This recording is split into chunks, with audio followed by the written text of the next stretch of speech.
Salam sejahtera bagi kita sekalian, shalom. Damai di hati. Terpujilah nama Tuhan. Saudara-saudara, saya tadi mohon izin tanya ke Pak Stephen, sekretaris, kira-kira berapa menit? Beliau bilang, terserah Pak. Padahal saya sudah siap 15 sampai 20. Jadi kalau saya khotbah 45, berarti nanti tanya ke Bapak Sekretaris, karena dia yang memberi kelonggaran kepada saya. Tapi mudah-mudahan saya tetap konsisten di 15 sampai 20 menit. Ya. Kalau saya lupa, ya berarti benar-benar lewat. Saudara-saudara, senang sekali boleh melayani di Dinas PU ini, ya.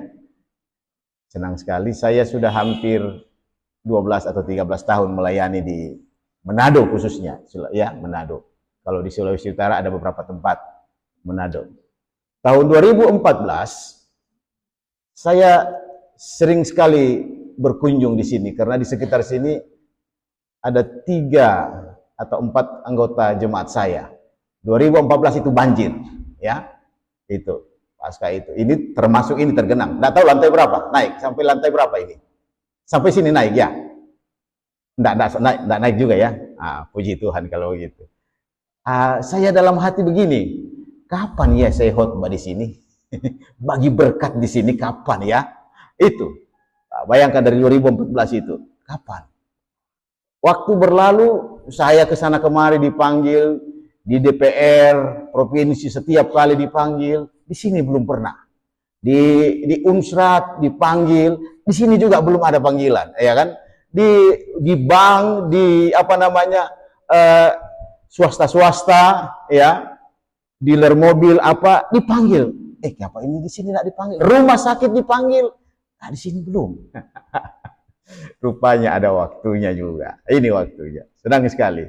Ya, jadi saya boleh berjumpa dengan keadaan yang baik dan membagi berkat buat saudara, dan satu ayat yang saya sudah kirim untuk kita renungkan, ya, karena diminta tema, saya sudah kirimkan ayatnya. Coba tema itu kita baca bersama-sama dengan bersuara.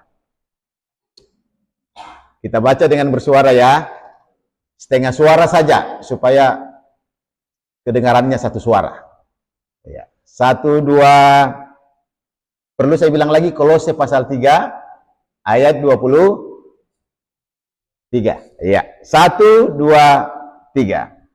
Apapun juga yang kamu perbuat, perbuatlah dengan segenap hatimu seperti untuk Tuhan dan bukan untuk manusia.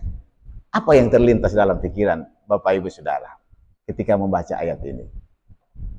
Oke. Apa yang terlintas?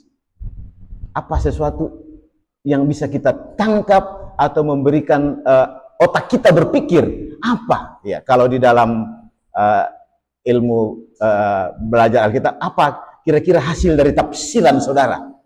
Gitu kira-kira. Sekarang lagi di YouTube, sekarang orang mulai bingung, termasuk orang Kristen. Ada yang tanya kepada saya, karena ini lagi di YouTube, lagi hebat ini, entah dari mana munculnya pertama kali itu, tapi katanya, ya, saya sendiri tidak pernah nonton itu. Kalau barang begitu saya tidak suka nonton. Katanya yang punya ide untuk menyalibkan Yesus itu adalah iblis. Oke? Dan kalau tidak Yudas menjual, maka saudara dan saya tidak akan selamat. Ada andilnya kan di situ. Karena dijual 30 keping perak, maka Yesus ditangkap dan disalibkan. Ceritanya begitu kan, tahu semua. Menurut saudara yang mana yang betul? Penyaliban Yesus itu adalah rencana iblis atau rencana Tuhan?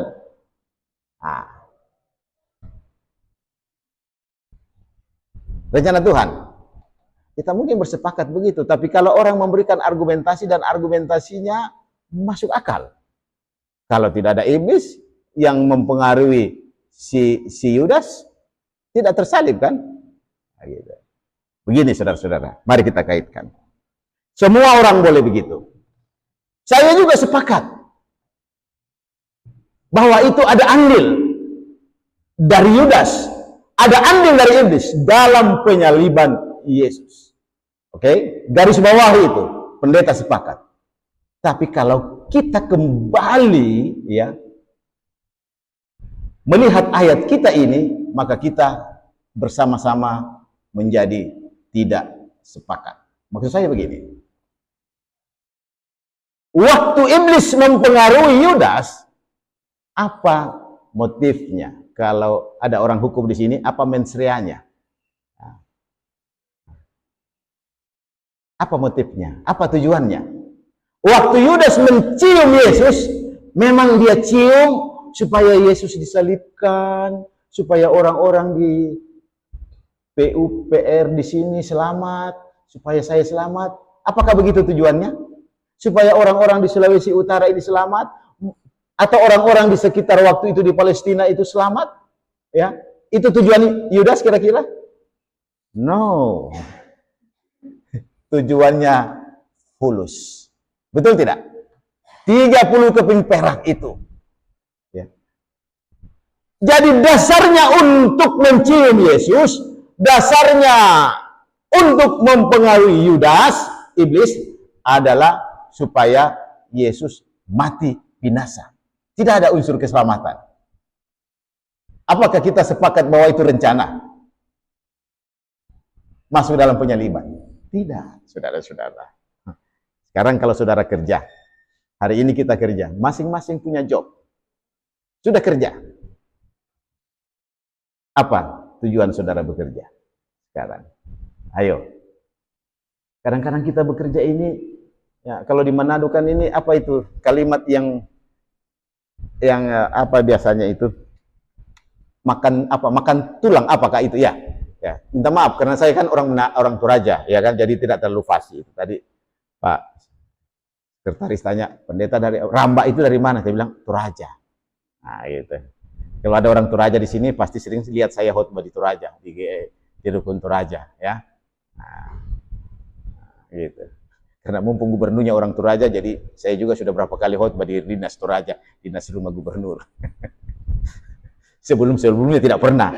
Gitu. Nggak tahu kenapa ya begitu ya. Apakah memang begitu politik itu ya? Saya tidak tahu juga. Gitu. Pimpin doa, kan gitu. Tapi sebagai hamba Tuhan, dimanapun kita boleh melayani. Oke. Saya teruskan. Apa tujuan kita bekerja? Kadang-kadang ada, kalau kita orang yang misalnya di posisi yang masih di bawah, saya bekerja ini, kan bukan saya yang di orbit, atasan saya. Ya. Kan begitu. Atasan saudara di sini bekerja dengan baik, ada lagi atasan di atas, yang namanya pasti, ya kan? Oh, bagus kerjanya. Dan seterusnya. Lalu kita yang paling awal di bawah bagaimana posisi kita? Ini dia. Dasarnya yang pertama, kalimat apapun juga yang kamu perbuat, perbuatlah dengan segenap hatimu. Saya mau tanya sekarang kepada kita, pengabdian saudara mengabdi kepada Tuhan atau mengabdi kepada manusia? Ayo. Siapa yang mau melayani di sini? Semua mau melayani, betul? Kalau Anda tidak kerja, berarti Anda tidak melayani. Maka ada ayat Alkitab yang mengatakan, kalau tidak kerja, jangan makan. Gitu. Ini ayat mengajar kita untuk melayani Tuhan. Tidak mungkin kan semua jadi pendeta di sini. Ya, tidak mungkin semua jadi pelsus di sini. Kalaupun pelsus kan pelayanannya terbatas. Jamnya kita pulang nanti sore baru pelayanan atau nanti hari-hari tertentu. Tapi kalau kita mau mempersembahkan hidup kita sebagai persembahan dan korban yang berbau harum di hadapan Tuhan, yang menjadi ibadah yang sejati menurut Roma pasal 12 ayat 1, 2, sampai 3, maka apapun yang kita lakukan, lakukanlah itu seperti untuk Tuhan. Saudara, kita memang akan cepat sekali dilupakan. Camkan baik-baik itu. Jadi, kekecewaan dalam hidup di dunia ini mesti ditaruh di pikiran kita. Dan ketika kekecewaan itu datang, saudara sudah tidak kecewa karena mengerti, kan? Mengerti. Kalau orang buta, saudara-saudara, orang buta sejak butanya dia bisa berjalan ditemani dengan tongkat. Kalau saudara di Ampalima itu orang buta atau di pasar yang digunakan itu tongkatnya. Ya, lihat, jago sekali dorang. Saya turun begini, lurus jalannya, tidak turun di got. Sekarang pertanyaan saya, waktu orang buta itu pertama kali melihat dalam hidupnya, apa kira-kira yang pertama yang dia akan tinggalkan? Tongkat. Posisikan saudara sebagai tongkat, maka Anda tidak akan kecewa. Anda tidak akan kecewa. Begitu. Kita akan mudah sekali dilupakan, saudara-saudara. Karena itu pengabdian kita adalah pengabdian kepada Tuhan. Sebab Tuhan tidak akan pernah melupakan saudara. Alkitab berkata, kalau kamu tidak setia, aku tetap setia. Jadi Tuhan kita adalah Tuhan yang setia. Waktu kita kecewa, dia setia. Tapi kepada kita, siapa manusia di sini yang setia? Siapa yang setia di sini? Saudara-saudara, kesetiaan itu diukur oleh waktu, saudara-saudara.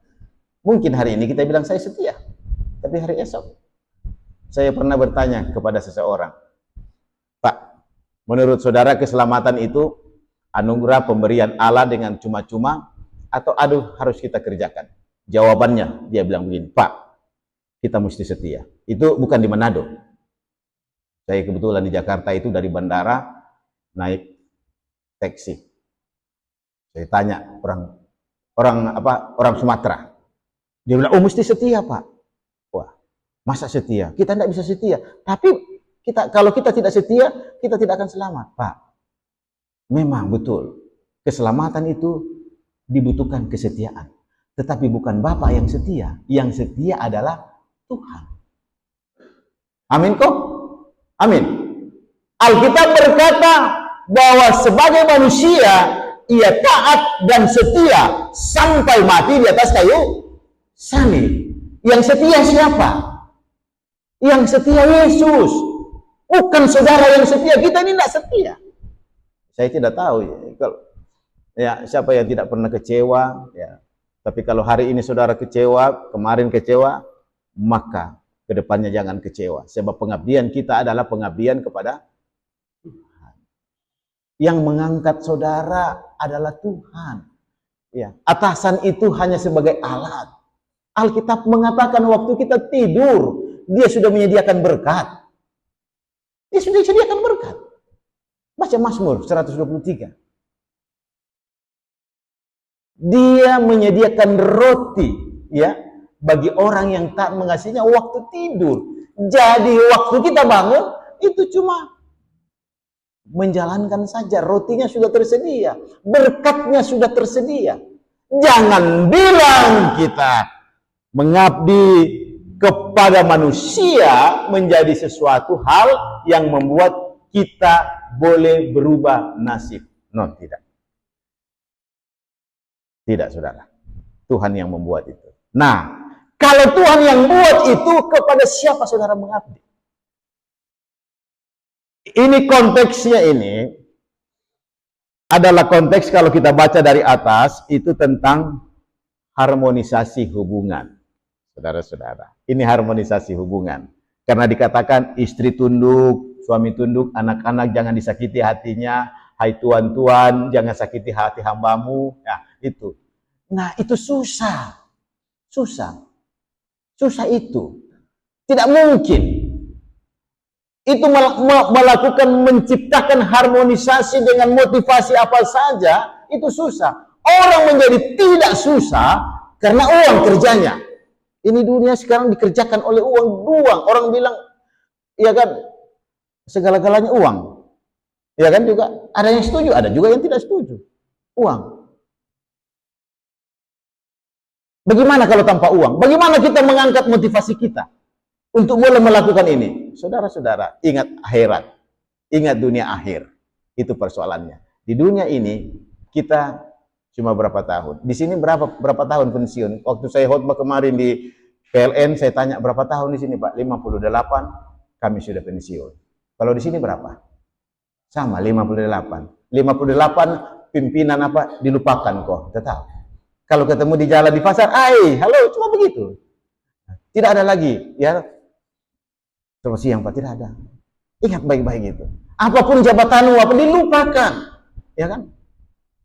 Apalagi kalau sudah ketemu di apotek, di rumah sakit. Ya, Pak, sakit apa? Asam urat tinggi. Seberapa lama? Nah, sudah. Selesai, saudara. Istrinya meninggal, suaminya meninggal, tidak ada yang berduka seumur hidup. Tidak ada orang yang berduka seumur hidup, tidak ada. Karena dilupakan waktu yang menutupi semuanya itu. Tetapi Tuhanmu, Tuhan kita Yesus Kristus tidak pernah melupakan saudara dalam sedetik pun. Baca Alkitab, maka Tuhan melihat. Tuhan tidak pernah melupakan. Ibrani 5 ayat 13 mengatakan, Dia tidak pernah melupakan engkau dalam bilangan sedetik pun. Lalu pengabdian kita kemana, saudara? Kita kan di dunia ini seakan-akan mau membangun, ya toh. Kalau saudara, kalau kita kerja di sini ya bicara seperti ini biasa. Tapi saudara coba pergi di rumah sakit, orang yang bergelut dengan orang sakit itu biasa saja, ya. Makanya kita kadang-kadang berdebat dengan dokter karena ya dokter biasanya menangani begitu. Ya sebentar, ya gitu, karena begitu. Ya, kita pergi di ruang mayat, orang di mayat biasa saja begitu kita. Kenapa dibegitukan? Biasa saja. Karena dalam satu mayat, kalau di Malalayang itu, ya tahun berapa itu saya tanya itu, di sini ngoni kasih mandi mayat, kasih berapa di sini? Satu hari? 27. Itu cuma di Malalayang, 27. Kebetulan ada anggota jemaat saya yang meninggal, saya ke sana saya tanya, yang 27, itu biasa saja mereka, enteng saja. Itu. Jadi yang sesuatu yang biasa, dunia ini semuanya biasa. Karena itu, semua yang menakutkan itu dilupakan, dikecewakan, ditinggalkan. No, tidak masalah. Sebab siapa yang setia memperhatikan kita?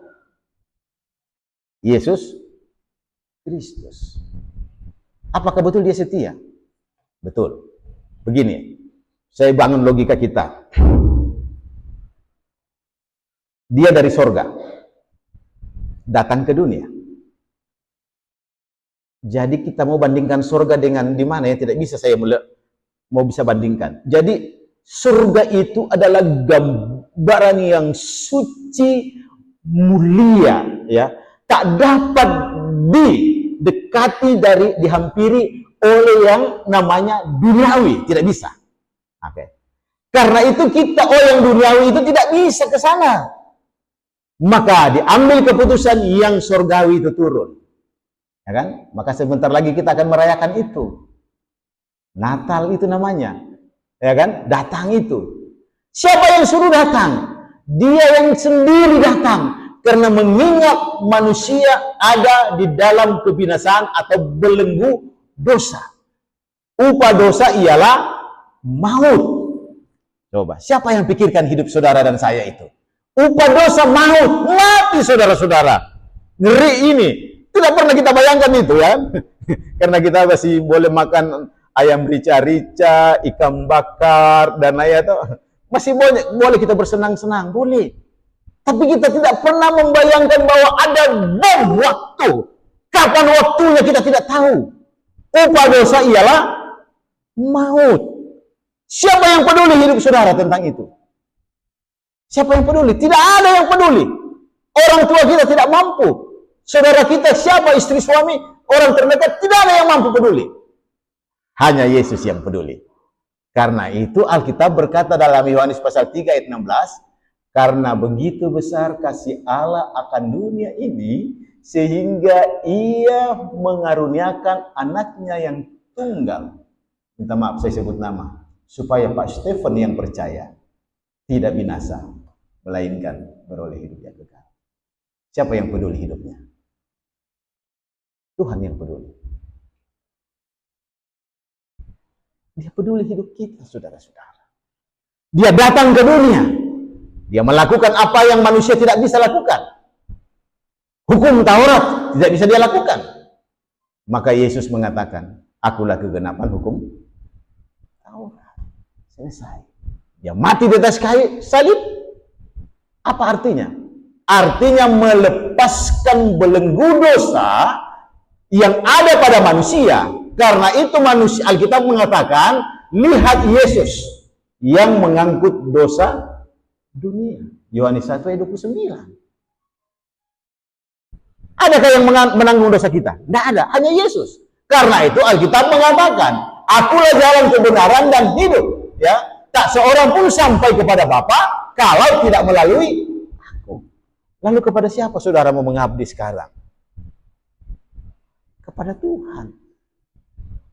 Jadi kalau saudara bekerja, kita bekerja, apapun yang kita lakukan, kita bekerja untuk Tuhan. Kita mau dihargai atau tidak, no kecewa. Yang penting niatnya dari dalam. Masalah roti Tuhan sudah siapkan. Ya, tinggal waktunya kapan kita terima roti itu. Kan Alkitab mengatakan, di waktu tidur Tuhan menyediakan roti. Yang masih muda-muda bangun karya dengan satu semboyan, melayani Tuhan. Yang tinggal 2 tahun baru pensiun, layani Tuhan dengan waktu yang tersisa, dengan semboyan, saya melayani Tuhan melalui pekerjaan saya. Yang masih panjang pekerjaannya, tahunnya tetap sama. Supaya kita sama-sama dipermuliakan di rumah Bapa di surga. Di sini bukan tempat kita untuk dimuliakan. Di sini cuma etika saling menghormati budaya satu dengan yang lain. Itu. Di sana. Ada ceritanya begini. Ada seorang pelayan Tuhan, evangelis, penginjil yang melayani di Afrika. Dia melayani di Afrika, tapi dia punya teman. Ketika dia di Amerika, dia punya teman sekolah. Teman sekolahnya itu kemudian masuk di dalam militer, dan dia pangkatnya tinggi. Dia tidak tahu kalau temannya itu melayani penginjil di Afrika. Ya, kalau Afrika dulu memang mengerikan orang ya. Lalu kemudian teman sekolahnya itu pergi ke Afrika untuk jemput tentara Amerika yang ada di sana untuk kembali libur ke Amerika. Dia ketemu. Dia bilang, boleh nggak saya menumpang di pesawatmu? Nah, kan teman dekat, teman. Boleh. Temannya, teman karib waktu sekolah. Boleh. Oke? Boleh. Naik. Tapi ketika prajurit naik, kau naik dari pintu belakang. Oke. Karena dia pimpinan, komandan di situ, begitulah jadinya. Sampai di Amerika. Dia juga orang Amerika. Sampai di Amerika. Semua prajurit yang turun dari pesawat itu dihormati. Baik komandan yang tinggi pangkatnya, hormat kepada dia. Giliran dia yang turun, paling belakangan, semua membelakang, tidak kenal. Karena dia tidak kenal. Lalu di dalam hatinya, ya Tuhan, saya kira saya lebih rela mati. Ya, saya di sana dikena malaria, di sana kekurangan makanan, tapi kok mereka dihargai begitu hebatnya, luar biasanya. Bukan berbisik. Lalu rupanya ketenangan Roh Kudus berkata dalam hatinya, anakku, di sini bukan tempatmu untuk dihargai. Tempatmu, kau akan disambut oleh malaikat, dan malaikat akan bersorak-sorak menyambutmu. Dan di sana untuk selama-lamanya. Yang disambut tadi, paling cuma 58 tahun, dia nikmati kemegahan itu. Tapi di sana, saudara-saudara, berapa tahun kita? Selama-lamanya. Amin. Mari kita bekerja seperti untuk Tuhan. Apapun, angkat sampah di mana, lakukan seperti untuk Tuhan. Saya juga kalau di rumah, saya juga kerja. Ya kadang-kadang pekerjaan istri saya juga saya kerjakan. Tapi saya bilang seperti untuk Tuhan. Ada bapak-bapak di sini, kadang yang bikin super mie yang kerja, lakukan itu seperti untuk Tuhan. Ibu-ibu juga tidak apa-apa.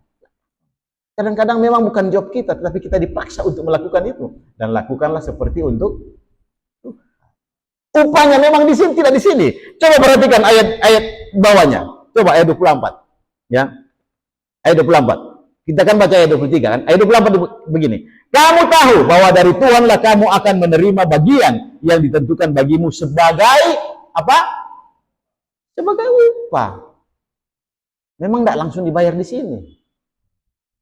Kalau ditanya mau bayar sini atau bayar sana? Bayar sana lah. Sebagai upah. Dan kita tidak bisa. Itulah yang namanya pahala. Ya, itu namanya. Upah itu pahala. Jadi pekerjaan di sini bukan untuk menyelamatkan kita, tetapi menjadi upah. Kalau begitu keselamatan kita dapatkan dari apa? Keselamatan didapatkan dari anugerah oleh Yesus. Keselamatan itu adalah pemberian.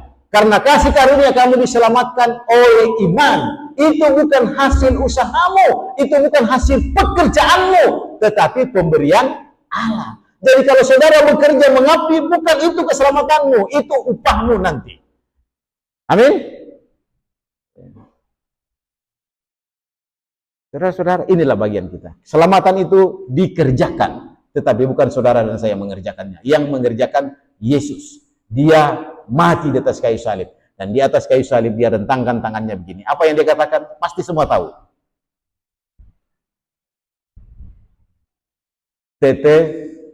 Tetelestai. Sudah selesai. Apa itu yang selesai? Pekerjaan keselamatan sudah selesai. Kalau saudara selesai bekerja di sini 50 tahun, 8 tahun, boleh mengatakan sudah selesai pengabdian saya kepada negara. Ah, gitu. 58 tahun. Kan? Yesus di atas kayu salib mengatakan, tetelestai, sudah selesai karya penyelamatan saya untuk membawa manusia ke surga. Siapa yang percaya tidak binasa, kecuali tidak percaya. Gitu saja. Coba kita kalimatkan Yohanes 3 ayat 16 dengan bersuara. Ikuti ganti nama saudara di dalam ketika saya mengganti nama saya ya. Coba ikuti saya. 1, 2, 3. Yohanes 3 ayat 16. Karena begitu besar kasih Allah akan Mikael Ramba. Ganti nama saudara. Ya, ulangi. Karena begitu besar kasih Allah akan Mikael Ramba. Supaya Mikael Ramba yang percaya tidak binasa, melainkan beroleh hidup yang kekal. Sudah ganti nama sendiri kan masing-masing? Nah, jangan sebut nama saya menyebut nama saya sendiri.